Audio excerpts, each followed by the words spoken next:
بسم اللہ الرحمن الرحیم۔ السلام علیکم ورحمۃ اللہ وبرکاتہ۔ اللہ کے رسول صلی اللہ علیہ وسلم کی پیدائش کے بعد سب سے پہلے تو آپ کو دودھ پلانے کی سعادت ابو لہب کی کنیز صوبیہ کو نصیب ہوئی۔ اس کے بعد عرب کے دستور کے مطابق نومولود بچوں کو لینے کے لیے باہر کی بستیوں سے دودھ پلانے والی عورتیں آئیں۔ ہر کسی کے دل میں روپیے پیسے کا لالچ ہوتا، نفع کی تمنا، سود و منفعت کی امید۔ عرب کی دائیاں بھی اس جذبے سے خالی نہ تھیں، ان کے ساتھ بھی پیٹ کا دوزخ تھا۔ وہ مکہ اسی تمنا میں آئی تھی کہ مالدار گھرانوں کے بچے لے کر انعام و اکرام سے اپنی اپنی گود بھر لیں۔ سب نے ایسے ہی بچوں کو چن لیا جن کے ماں باپ زندہ تھے، جو کھاتے پیتے گھرانوں کے تھے۔ عرب کی دودھ پلانے والیاں بدقسمت اور کم نظر عورتیں مالدار گھرانوں میں پھرتی رہیں، مگر عبد المطلب کے گھر آتے ہوئے ہچکچائیں۔ عبداللہ کے در یتیم پر کسی کی توجہ نہ ہوئی، اس خیال سے کہ بے باپ کا بچہ ہے، ہمیں کیا ہی ہاتھ آئے گا۔ بیوہ ماں خود ہی بہت غمزدہ اور پریشان ہے، ہمیں بیچاری کیا دے گی۔ مانا کہ عبد المطلب قریش کے معزز سردار اور کعبے کے نگہبان ہیں، سب ان کی عزت کرتے ہیں، لیکن سخاوت اور فیاضی کی بدولت ان کے پاس بچتا ہی کیا ہے؟ 100 کی آمدنی اور 200 کا خرچ۔ جب دیکھو گھر میں مسافروں کی مہمانداری ہو رہی ہے، اور حج کے موقع پر تو عبد المطلب بالکل بچھ جاتے ہیں، سال بھر کی کمائی حجاج کی تواضع کی نظر ہو جاتی ہے۔ دائیاں قریش کے بچوں کو مکہ سے لے کر سر و سامان کے ساتھ روانہ ہوئیں۔ ایک دائی نے فخر کے لہجے میں کہا کہ عبد العزیٰ نے 20 دینار اور 200 درہم مجھے دیے ہیں۔ دوسری دائی نے جواب دیا، اور مجھے اس بچے کے ماموں نے الگ انعام دیا، اور باپ نے تو مجھ پریشان حال کو نہال کر دیا، درہم و دینار سے تھیلی بھر کر لے جا رہی ہوں۔ تیسری عورت نے کہا، یہ دیکھ، یمنی چادریں، چاندی کا ہار اور قیمتی بازو بند۔ اور ابو رفادہ نے اپنے معبود بت پر ہاتھ رکھ کر کہا ہے کہ جب تو میرے بچے کو صحیح سلامتی کے ساتھ واپس لے کر آئے گی، اس وقت اپنے دل کے ارمان نکال لوں گا۔ یہ تو میری نوازشوں کی پہلی برکھا ہے۔ چوتھی عورت بولی، اس لاڈلے کے دادا نے ایک اونٹ سامان لاد کر دیا ہے، کھجور، غلہ، ستو، برتن، پہننے کے جوڑے، اور چلتے وقت بڑے میاں نے کہا کہ حج کے موقع پر اپنے کسی رشتہ دار کو مکے بھیج دینا، 1-2 اونٹ اور 10-20 بکریاں بھی تیرے لیے اس کے ساتھ کر دوں گا۔ مگر بیچاری حلیمہ، چوتھی عورت کی بات ادھوری رہ گئی۔ ہاں، غریب حلیمہ پر مجھے ترس آتا ہے، کسی مالدار گھر کا بچہ اسے نہ مل سکا، عبد المطلب کے گھر گئی ہے عبداللہ کے یتیم کو لینے کے لیے، وہاں اسے کیا ملے گا؟ بہت سے بہت 10-5 سا کھجور اور ستو کی 1-2 تھیلیاں۔ یتیم بچوں کو دودھ پلانے میں سدا گھاٹا رہا ہے۔ آمنہ کے پاس دعاؤں کے سوا اور ہے ہی کیا؟ مگر نری دعاؤں سے تو بھوکے کا پیٹ نہیں بھرتا۔ میں کہتی ہوں کوئی 100 دعائیں نہ دے، 1 درہم دے دے۔ پانچویں دائی نے غمخواری اور فخر کے ملے جلے انداز میں کہا۔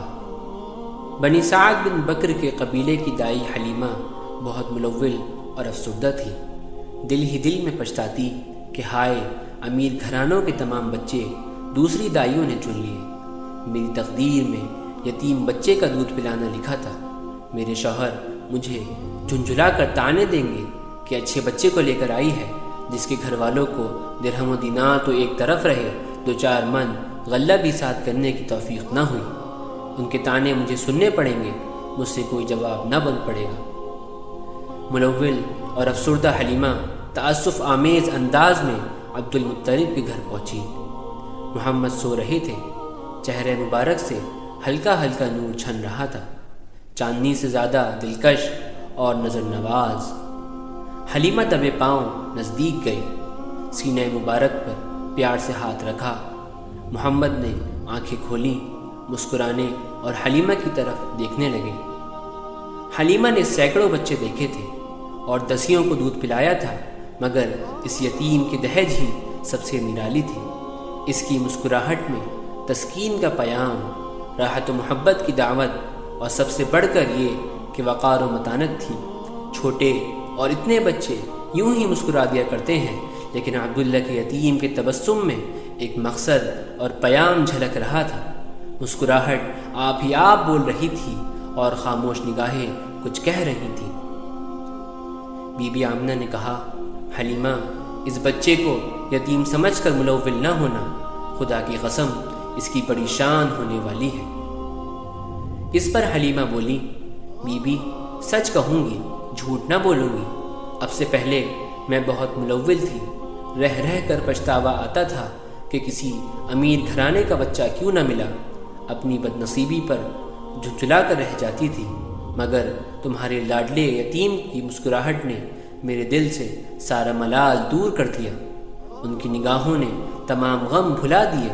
ام محمد، میں اپنے دل کی کیفیت لفظوں میں ظاہر نہیں کر سکتی۔ میرے دل کو آج کے برابر کبھی خوشی نہ ہوئی۔ تمہیں خود بھی نہیں معلوم بنت وہب، تمہارے محمد کی مسکراہٹ نے مجھے کیا بنا دیا ہے۔ اس صبح سے بہتر صبح مجھ پر آج تک طلوع نہیں ہوئی۔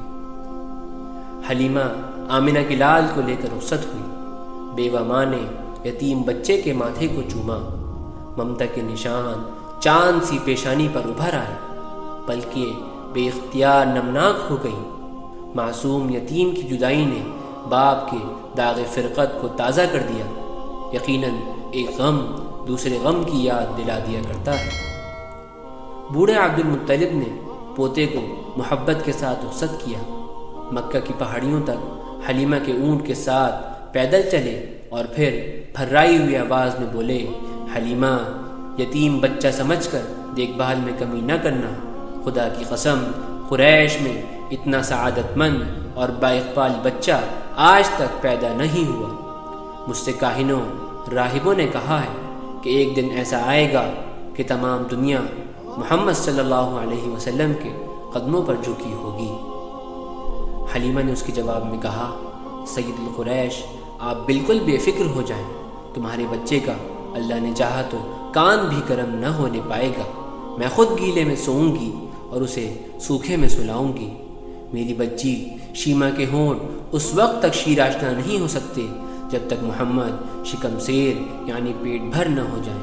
یہ میں پوری ذمہ داری کے ساتھ کہہ رہی ہوں عبد المطلب، خدا کو بیچ میں لا کر مجھ پر بھروسہ کرو۔ حلیمہ خوش خوش روانہ ہوئی۔ اونٹ ریگستان میں چل رہا تھا اور حلیمہ محمد صلی اللہ علیہ وسلم کے چہرے کو دیکھے جا رہی تھی۔ بار بار پیشانی مبارک چوم کر کہتی، محمد، احمد، عبداللہ کے یتیم، آمنہ کے لاڈلے، عبد المطلب کے نور نظر، تم تو مجھے اس طرح دیکھتے ہو جیسے مجھے پہلے سے پہچانتے ہو۔ تمہیں جب سے دیکھا ہے مجھے اپنے بچے یاد نہیں آئے۔ تم میری ممتا بن کر رہ گئے ہو ابن عبداللہ۔ محمد مسکراتے ہیں، ہاں ہاں، تم مسکرا کر میری بات کی تصدیق کر رہے ہو کہ حلیمہ تو سچ کہہ رہی ہے۔ تمہاری مسکراہٹوں نے میری تاریک دنیا میں اجالا کر دیا محمد۔ اور ارے یہ میری سست قدم اونٹنی ہوا کی طرح اڑ رہی ہے اور چاروں طرف حیرت کے ساتھ دیکھتے ہوئے کہنے لگی، یہ کیا ہو رہا ہے؟ اور یہ راستہ جیسے کسی نے ستارے کوٹ کر بچھا دیے ہوں۔ بڑے ہو کر نہ جانے تم کیا بننے والے ہو محمد۔ اس وقت اپنی دائی حلیمہ کو کہیں بھول نہ جانا، مگر یہ میں کیا نادانو سی باتیں کر رہی ہوں۔ تم مجھے بھول نہیں سکتے۔ تمہارے منہ سے تو محبت و وفا کی بو آتی ہے، ان پیاری آنکھوں میں مروت جھلک رہی ہے، اور مجھے تو ایسا دکھائی دیتا ہے محمد تمہارے کاندھے دنیا جہاں کی غمگساری کا بار اٹھائے ہوئے ہیں۔ حلیمہ کا ناقہ خوب تیز جا رہا تھا۔ وہ خود اس کی تیز رفتاری پر حیران تھی۔ پچھلی رات تھی، ستارے جھلملا رہے تھے، راستے کے درخت، ریت کے ٹیلے، پتھریلی گھاٹیاں، یہاں تک کہ ہوا میں اڑنے والی پتیاں حلیمہ کو زبان حال سے مبارکباد دے رہی تھیں اور کہتی تھیں، حلیمہ، خوش قسمت حلیمہ، تبریک کے ہدیے قبول کر۔ معلوم ہے تو کسے لیے جا رہی ہے؟ اب دنیا میں جسے بھی سعادت اور ہدایت ملے گی وہ اسی کی بدولت ملے گی۔ اس کا نقش قدم صراط مستقیم بنایا جائے گا۔ قیصر و کسریٰ کے تاج اس کے غلاموں کی ٹھوکروں سے لگے ہوں گے۔ ہدایت کے جتنے چراغ اب تک روشن ہو چکے ہیں، ان سب کا اجالا اس کے نور ہدایت میں مل کر مشکات ابد بن جائے گا، جس کی روشنی کبھی مان نہ پڑنے پائے گی۔ حلیمہ، شہنشاہوں اور فرما رواؤں کے نام مٹ جائیں گے، مگر عبداللہ کے در یتیم میں تیرا نام تاریخ میں سدا یاد رہے گا۔ جب کبھی بھی محمد صلی اللہ علیہ وسلم کی سیرت بیان ہوگی، لوگ کہیں گے کہ حلیمہ سعدیہ نے انہیں دودھ پلایا تھا۔ بنو سعد کی گمنام دودھ پلانے والی، تجھے ابدی شہرت حاصل ہو گئی۔ قریش کا بڑے سے بڑا امیر تجھے سونے میں تول سکتا تھا، مگر اس در یتیم کے صدقے میں جو نعمت تجھے ملی ہے اسے کون دے سکتا تھا؟ حلیمہ جب اپنی بستی میں پہنچی تو اس کی اونٹنی کی تیز رفتاری کو دیکھ کر سب تعجب کرنے لگے۔ ایک عورت نے کہا، یہ حلیمہ یہاں سے تو مریل اونٹنی پر سوار ہو کر گئی تھی، اس سے چلا ہی نہ جاتا تھا۔ دبلی پتلی فاقوں کی ماری اونٹنی تھی، ایک ایک ہڈی گن لو اور کوئی پھونک مار دے تو بیچاری کا دم نکل جائے۔ سب ہنستے تھے کہ حلیمہ اس نیم مردہ سواری پر کیسے مکہ پہنچے گی۔ ہم تو یہ خبر سننے کے انتظار میں تھے کہ فلاں منزل میں حلیمہ کی اونٹنی نے ٹھوکر کھا کر جان دے دی، مگر یہ تو کچھ اور ہی رنگ دکھا رہی ہے۔ اس اونٹنی کے تو پر لگ گئے ہیں، ہوا سے باتیں کر رہی ہے۔ حلیمہ نے اس کے جواب میں مسکرا کر بولا، بہن یہ سب اس یتیم بچے کی برکت ہے، خدا کی قسم ہماری بستی اور قبیلے کی تقدیر بدل جائے گی۔